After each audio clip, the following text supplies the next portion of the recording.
several things here that we can see. It shows, first of all, that great compassion in the Apostle Paul. I know we think of him as being a hard man. We think of him as when he traveled around. We read some of these epistles, and yet we know and understand he was very weak in bodily appearance, evidently, from what he said when he wrote the Corinthians, as Brother David has been reading for us. His letters were strong, but in personal appearance, there was something about him that caused people to wonder, is this one of the Lord's servants?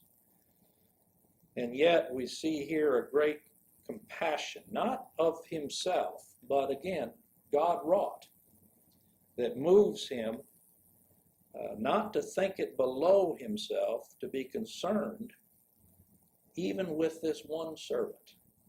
I think about how the Lord deals with us as sheep, that we often think of the strongest sheep. That's where our minds go, and yet the Lord's attention is on the weakest and on the smallest.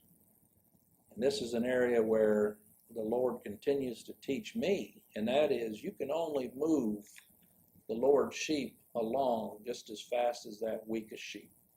But how often we become disgruntled and upset and impatient with somebody that may be the Lord's, and yet we don't see the particular progress in them that we think we ought to see.